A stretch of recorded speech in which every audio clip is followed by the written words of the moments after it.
So we've made it to halfway. Now it's session 13. Now I don't know if this is a bad number or a good number, but it's really great to have my really good friend Rob Jackson back, who's the director of Bond Bryan Digital, here to share with you some of the things that I think that, once again, similar to Carl's session earlier in the day, about information requirements from specification information delivery. Now, for me, like Carl's, this is the session that I think is of most importance for understanding the strategic direction of your organization. What are the things that we need to be aiming for in our ways in which we work, even if we're not doing any of these kind of major projects right now? What Rob will talk about today is all about processes aligned with ISO 19650. And I think from my perspective, it's essentially a basic kind of project management process, but it's about how information is procured and delivered. And from my mind, I think that, this may not have relevance to some people, but I think this is like the most important session to understand what you're going to have to do moving forward in terms of being structured and organized with the way in which you deliver information. So I really look forward to this session as well. I think I look forward to every session, only because from my perspective, I think that all of these are critical and important to every single person that's watching today. So take it away, Rob.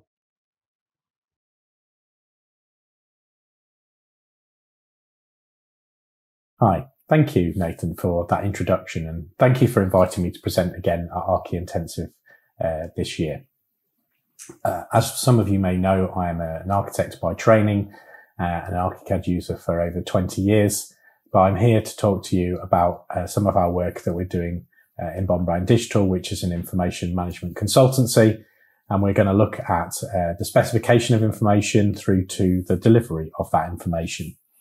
My presentation is split into 3 sections: the requirements, defining the requirements, the delivery planning of information, and then the model verification and validation process.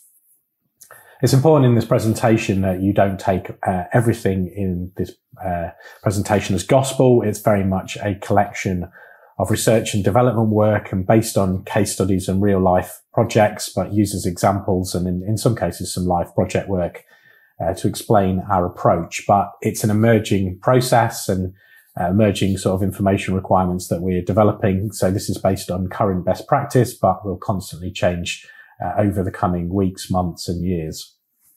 So we're going to start the presentation looking at information requirements and how we use a standardized database approach to do that. So for those of you not familiar with information requirements, they're split into 3 sections: documentation, geometrical information, and alphanumerical information. This information can be produced either by an appointing party, which is a terminology used by ISO 19650. The appointing party is more commonly known as the client, or the lead appointed party. And the lead appointed party can be anyone appointed directly by that appointing party or client. So even as an architect, you may be a lead appointed party, and you can therefore document your own information requirements.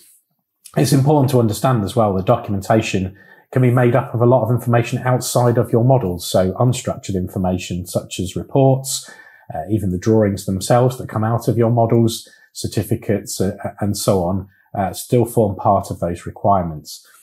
Each of those information requirements is made up of the information requirement itself, amount of level of information need, the acceptance criteria, supporting information, and the information exchange dates. So there's a lot to think about in terms of developing these requirements.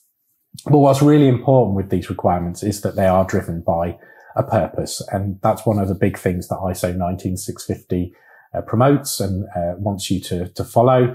So the idea here is that, we're not just producing information that's not needed by anyone and goes to waste, and therefore is costing the client or whoever's defining that requirement money. The idea is that this information has a real need behind it. And what we've tried to do is build what we call here an interface. This is using a technology platform called Airtable to demonstrate this process. the technology is not the important part here. The important part is the process and the information, and we may end up changing platforms over time. But this is really to demonstrate how this process is designed to look and to experiment with this process. So here you can see the purposes at the top that have been selected, and ultimately then below that are the information that we are going to define. And that's it. It's not about describing that you want a digital twin or waffling on about standards. It's the information that you actually want to be delivered and exchanged against those purposes. So we're going to start with documentation. So when we start off, we want an empty database. We don't actually want to have, prescribed information that the client is forced to have. There needs to be a reason for generating this information in the first place. And in order to do that, we start with purposes. So you'll see the top left-hand tab. The very first thing we want to do is to define the purposes we need to satisfy. Now, at the moment, there aren't any standardized purposes that exist in industry. We could really do with a classification system such as Uniclass or OmniClass to be able to have a standardized list of purposes that clients can select from. But, that would be the ideal. But here we're just demonstrating using four example purposes for the purposes of this. And we go through a process of selecting the ones that we want to satisfy. And in doing that, it automatically generates our information requirement. This can be further configured, and you can remove or add additional items to this list, but it gives you a very good starting point for 10. And you can see on the right hand side the purposes that are being generated because they're tagged against each of these requirements. Now, beyond that, the information requirement lists are complex, and there's a lot of information against each requirement that we need to define, whether, it's security requirements, whether it's part of another document, its classification, the exchange dates, and so on. So there's, an awful lot to the complexity of this. And, what we've discovered is using things like Excel is simply not capable to deal with the complexity that we need to communicate. So part of our work has been to try and develop a standardized approach. And we've been looking at how we can do that in a more consistent way and using a database. And you'll notice here some of the blue fields are all coming actually from the IFC schema, which I'll touch on a little bit more. You can see here these fields of information in the IFC schema, Building Smart's IFC schema, how, there are already standardized fields even around documentation. Often people think that IFC is just purely about models, and actually it covers much more than that in the schema. So we're trying to align our information requirements to open standards as much as possible, and not just create fields and name them however we want to. We want to name them consistently, and we want to use these information requirements across many clients, irrespective of sector or whether they're public or private clients. Now, the example I showed you before was just a list, and each line was represented with lots of information, and it can be often quite difficult to scroll backwards and forwards and find that information. So we were looking for a different way of presenting this, and this is actually another view of the database. This is still a database view. You can see here all of the information about this fire suppression specification and everything that needs to be there. And you can also see the little IFC logos and showing you how much of the IFC schema is actually represented in this aspect. And the database is fully searchable. So, if you know that you're looking for GA floor plans and want to find out the requirement of what stage it needs to be delivered and any other information the client or whoever's specified the information, you can go and search for that.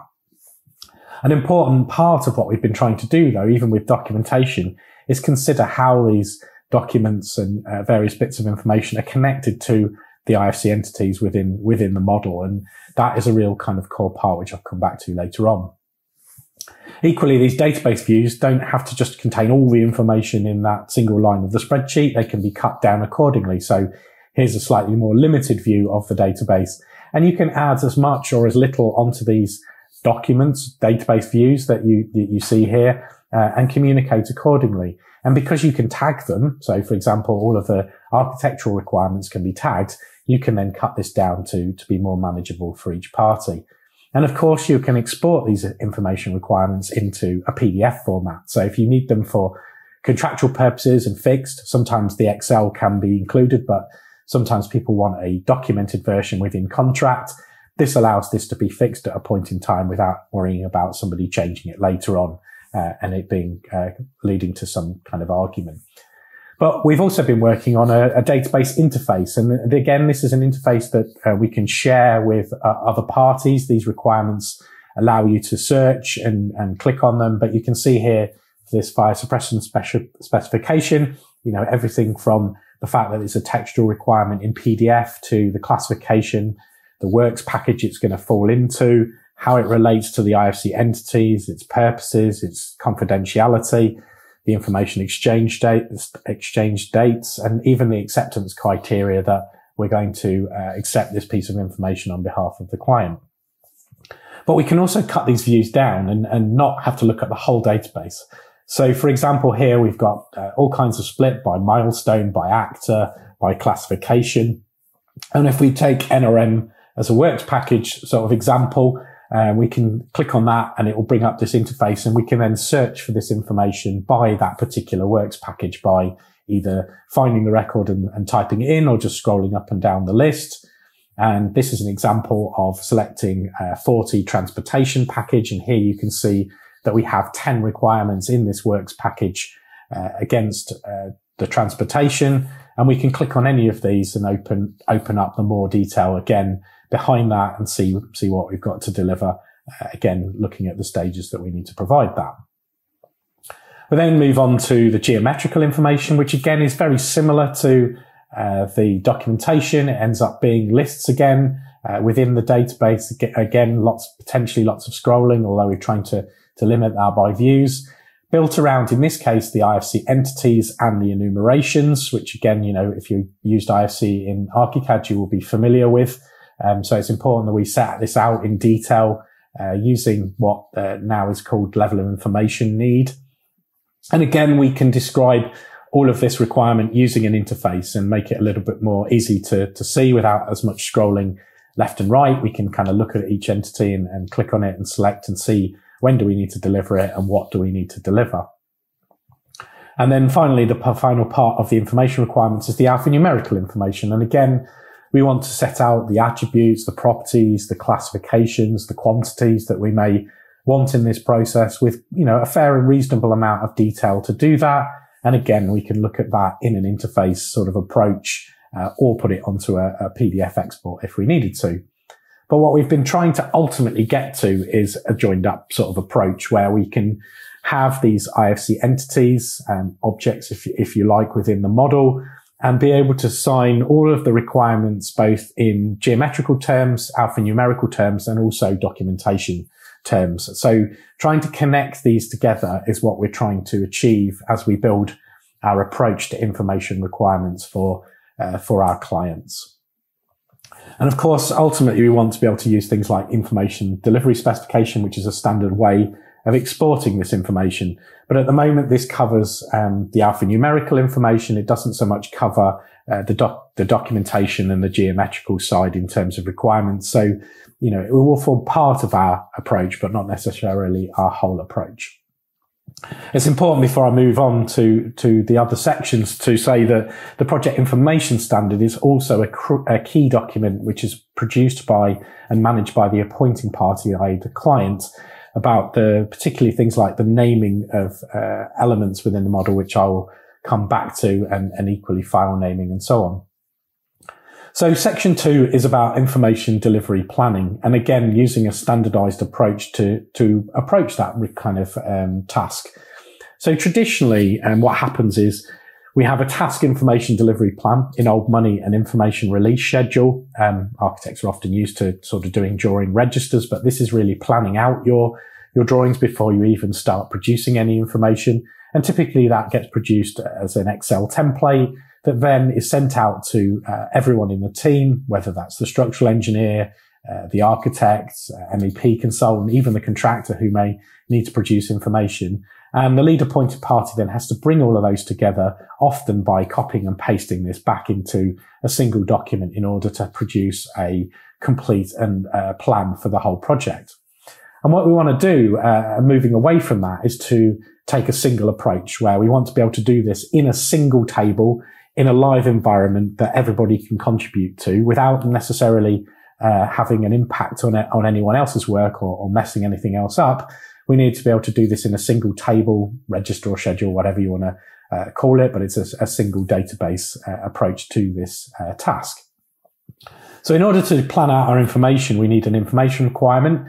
And those information requirements, again, they would be produced by both the appointing party and lead appointed party and merged together into a single set of requirements.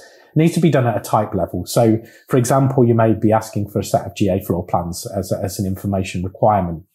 You then need to plan that delivery out using your master information delivery plan, and that would include all the instances of those floor plans, so the ground floor plan, first floor plan, and so on.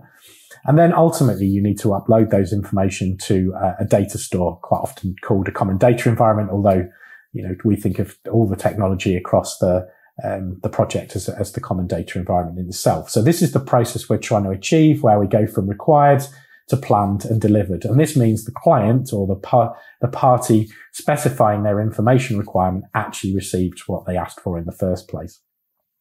Now, in order to do this, we need a hook, and we need a hook in each of these processes. And so we've kind of called this a delivery reference. It could be called an information reference, or you could call it other things.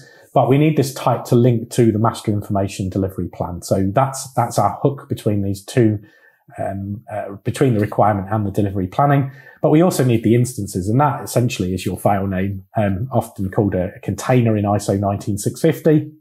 And we need that name to then appear within the common data environment as well. So you can see here the linkage between required, planned, and delivered. So to give you an actual practical example of that, we're going to use a couple of technologies. We're going to use Mortar to do the required and the planning. And to do the delivery, we're going to use Zootek. Now, you could use different technologies in this process. These are just technologies that we're using to demonstrate it. You could use a single technology to do this whole process, or you could use 3 technologies or mixtures of those as well.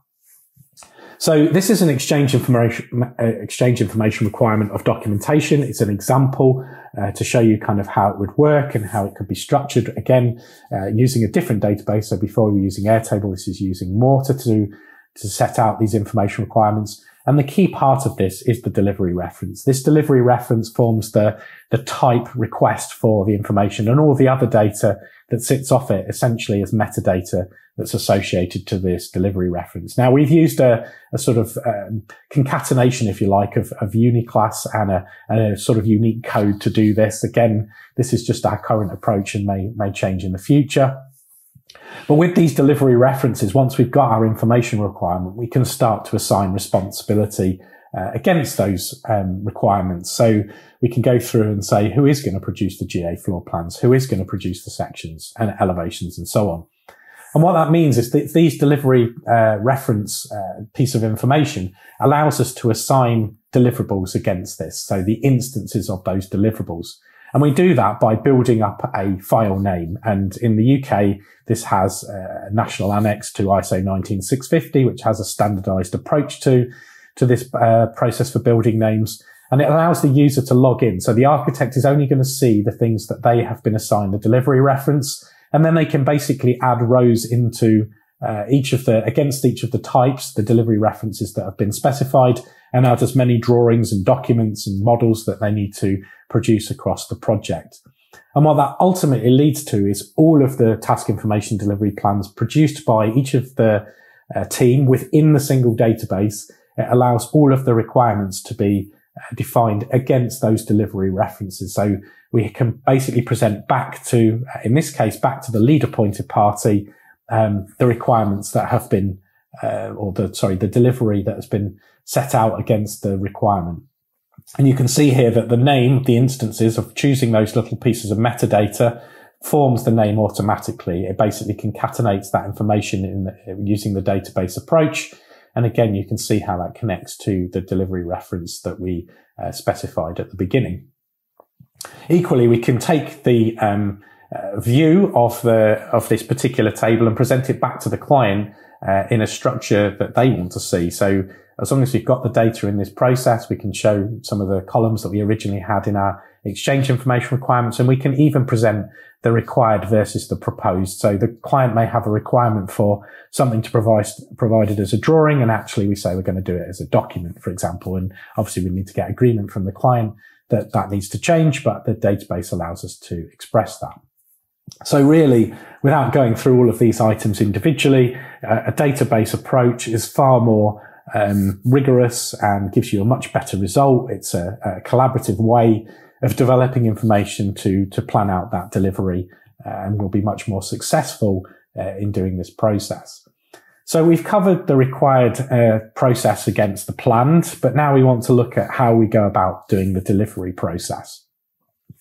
So we've got our master information delivery plan that's been complete. The client's agreed it and is happy that we have set out all of the information against the requirement. We can now move that information into a common data environment. And that might be more than one common data environment. So the client may have, as the appointing party, a project's common data environment, and a lead appointed party, such as the architect or even a contractor, would have their own common data environment. But the beauty of this is we're working off consistent plan in both environments if we want to transfer it.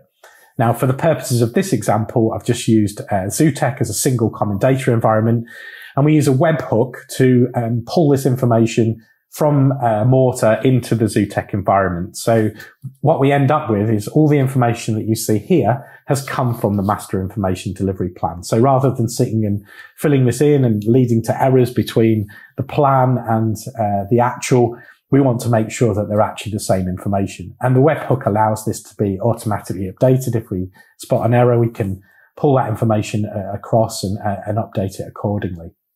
And you can see here how the file name and the delivery reference are part of that metadata and how they appear in the common data environment.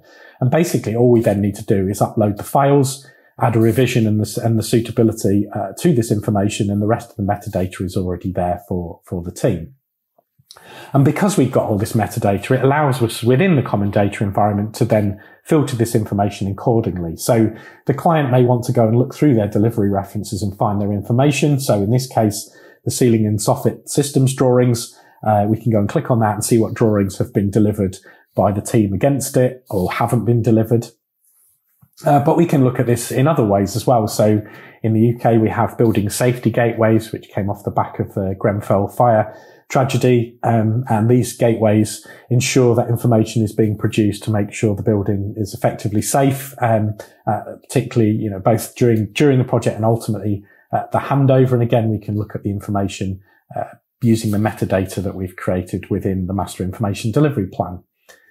And with that information, we can then start to look at sort of the assessment of that data and see whether we've received all of the information. Is it late? When's it still due? What else has got to be delivered?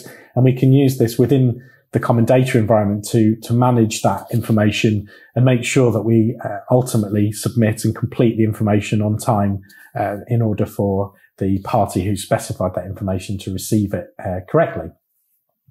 And of course, with that information that we're adding to the common data environment, such as the revision, the status, and so on, we can pull that information back using an API adapter back into Mortar, and we can push this information back into the system so they can talk to each other. A good example of this is Kobe documents, where we want to produce a list of Kobe documents for the asset register at the end.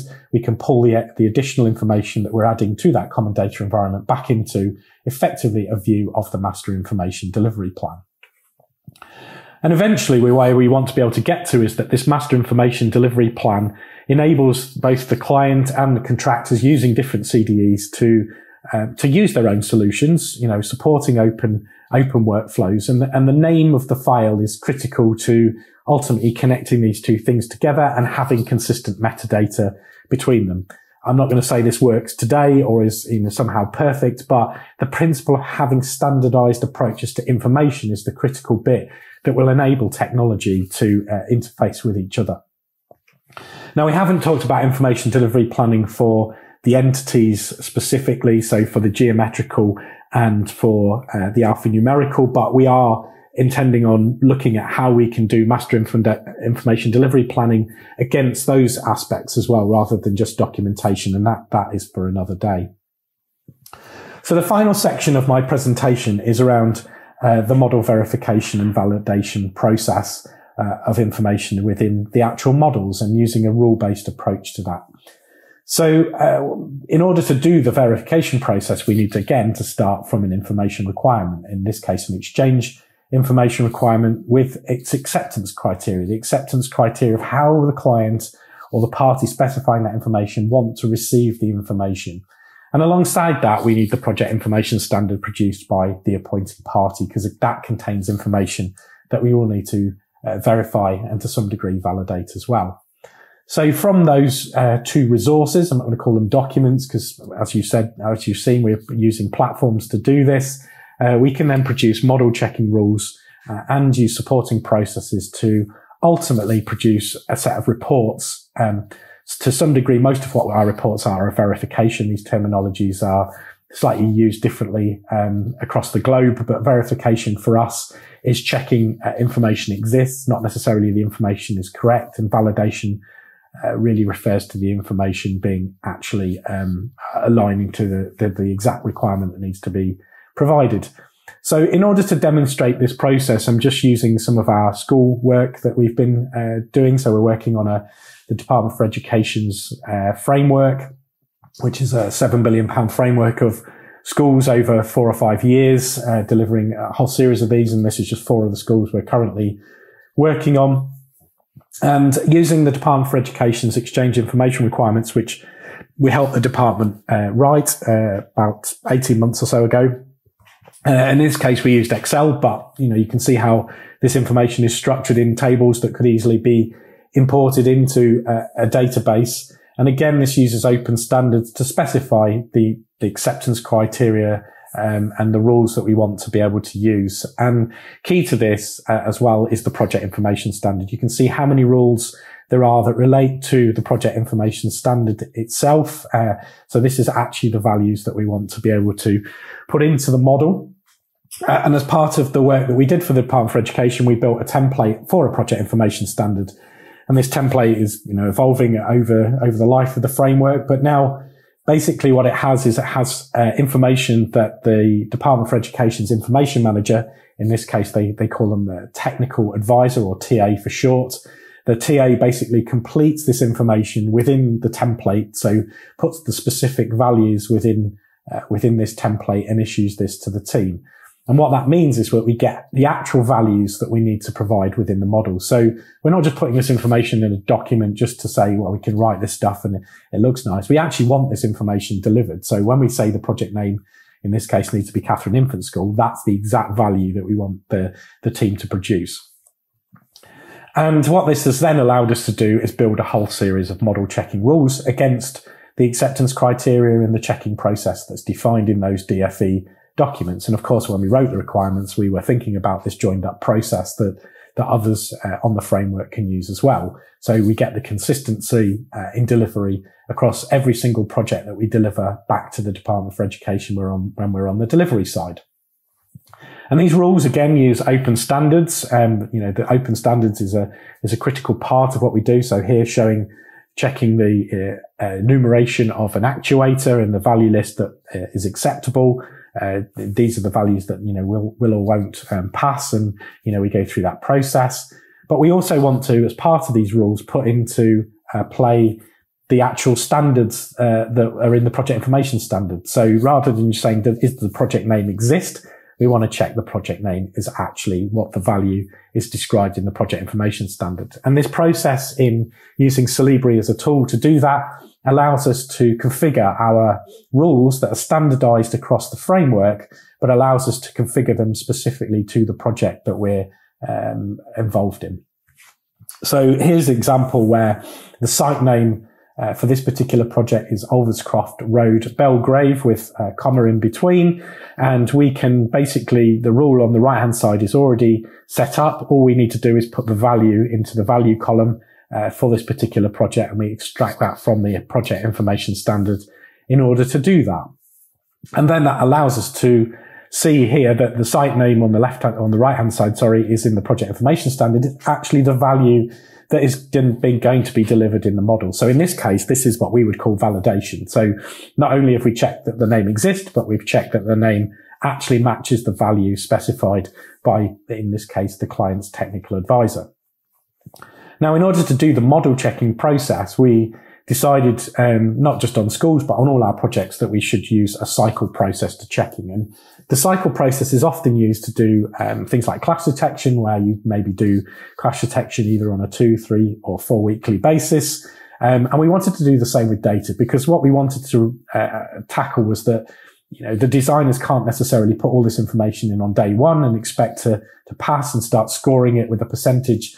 What we need to do is chip away at this process through, in the UK, the RIBA work stages. And so here, for example, you can see the RIBA stage 3 that we've got 3 cycles to pass. So we want to go through each of these cycles. Typically on the schools, these are every 2 weeks. So they're pretty quick in terms of the process that we're going through, and they are extremely challenging to meet. So we've got to keep on top of our data as much as we need to keep on top of our design. And what we're able to do in Celebri is display both the values of the delivered value. So in this case, the delivery is Ulverscroft Road, Belgrave, and the requirement, which happens in this case to be the same. And then it tells us if it's passing or failing. And that's why the model is green in the background, because it's passed. So the delivery, the requirement, and the decision about passing is critical to our process. So what we've then done is taken this into a schedule, what Celebri calls an information takeoff. And you can see here that we've delivered the name, the description, and the classification from the model. And we also have the requirement set out in there as well. And then we have the pass or fail as part of this schedule. Now, that's all very useful in Celebri, but what we want to be able to do is communicate this really effectively with the team. So what we wanted to do was take this information from Celebri and pull it into a database. Again, in this case, using Airtable, but could be pulled into other databases if needs be. And so what we end up with is the same data that we've got in Celebri in those schedules, information takeoffs, within an interface of a database. And you can see here that it's, again, still just a list at this point, still not massively useful, although it automatically is colored up when we pull this data in, because we've already set up the values and the process within this technology. But what we can do with that data is we can then actually directly within the Airtable interface is create this report. And this report is set out against the Department for Education's stages, and again includes our cycles, so you can see the progress within this report.